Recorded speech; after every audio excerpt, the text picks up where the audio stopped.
ಜಗದ್ಗುರು ವೈರಾಗ್ಯ ಮೂರ್ತಿಯಾಗಿರುವಂತಹ ಸಂತ ತುಕಾರಾಯರು 74 ಲಕ್ಷ ಜೀವರಾಶಿಗಳಿಗೆ ಮನುಷ್ಯ ಜನ್ಮ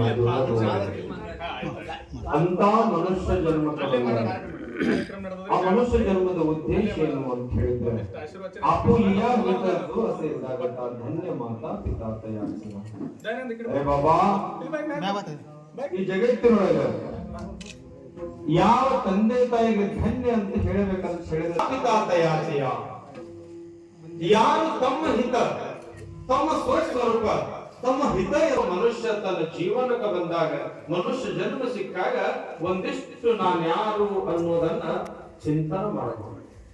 ನಾನು ಯಾರು, ನನ್ನ ಪಾತ್ರ ಏನು ಎಂಬುವಂತ ತನ್ನ ಕೆಲಸ ಕಾರ್ಯದ ಬಗ್ಗೆ ಒಂದಿಷ್ಟು ಹಿತ ಚಿಂತನೆ, ಹಿತ ಯಾವುದು ಅನಹಿತ ಯಾವುದು ಅನ್ನೋದನ್ನ ಚಿಂತನೆ ಮಾಡಿದ್ರೆ ಅವರ ತಂದೆ ತಾಯಿಗಳು ಧನ್ಯವಂತರು ಅಂತ ಹೇಳ್ತಾರೆ. ಎರಡನೇ ಚರಣದೊಳಗೆ ಹೇಳ್ತಾರ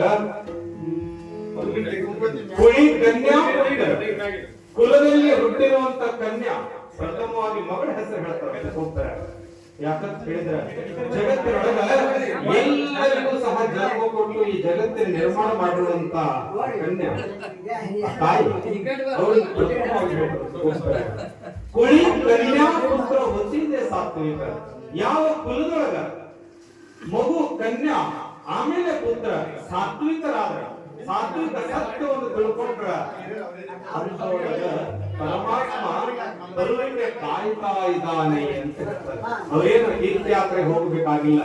ಯಾರು ಸಾತ್ವಿಕರಾಗ್ತಾರೆ, ಯಾರು ಆ ಕುಲದಲ್ಲಿ ಹುಟ್ಟಿರುವಂತ ಮಕ್ಕಳು ಮಗಳು ಸಾತ್ವಿಕ ವೃತ್ತಿಯಲ್ಲಿ ಆಗ್ತಾರೆ, ಅವರ ಹಾಗೆ ಪರಮಾತ್ಮ ತಾನೇ ಕಾಯ್ತಾ ಇರ್ತಾನ. ಇನ್ನು ಮೂರನೇ ಚರಣದೊಳಗ ಅವ್ರು ಏನ್ ಹೇಳ್ತಾರ ಅಂದ್ರೆ ಸಿದ್ಧಾಂತ ಹೇಳ್ತಾರೆ, ಕ್ರಿಯಾ ಹೇಳ್ತಾರೆ. ಇದೆಲ್ಲ ಆಗ್ಬೇಕಾಗಿತ್ತು ಅಂತ ಹೇಳಿದ್ರ ಏನು ಮಾಡ್ರಿ ಅಂದ್ರೆ 2 ಗ್ರಂಥಗಳ ಹೆಸರು ಹೇಳ್ತಾರೆ. ಬಾಬಾ ಗೀತಾ ಭಾಗವತ ಕರತಿ ಶ್ರವಣ, ಗೀತಾ ಭಾಗವತ ಕರತಿ ಶ್ರವಣ ಅಖಂಡ ಚಿಂತನೆ, ಅಖಂಡವಾಗಿ ಶಿವನಾಮದ ಚಿಂತನೆ. ಯಾವ ಪರಮಾತ್ಮನ ಗುಣಗಾನ ಮಾಡ್ತಾರೆ ಅಂತವರಿಗೆ ಗೀತಾ ಭಾಗವತ ಕರತಿ ಶ್ರವಣ ಅಖಂಡ ಚಿಂತನೆ ವಿಠೋವಾಚೆ ಅಂತ ವಿಠಲನ ಹೆಸರನ್ನ ಗುಣಗಾನ ಮಾಡುವವರು, ಇಂಥ ಭಾಗವತ ಗೀತಾವನ್ನು ಶ್ರವಣ ಮಾಡುವವರಿಗೆ ತುಕಾಮಣೆ ಮದ ಘಡೋತೆ ಅಂತಿ ಸೇವಾ, ಅಂತವರ ಮನೆ ಸೇವೆ ಹೇಳ್ತಾರ. ನಾಮಕರು ಸಂತ ಅನ್ನೋ ಅಭಿಮಾನಿಗಳು ಯಾರು ಸೇವೆ ಮಾಡಬೇಕು ಅಂತ ಹೇಳಿದ್ರ, ಯಾರು ಆಚರಣೆ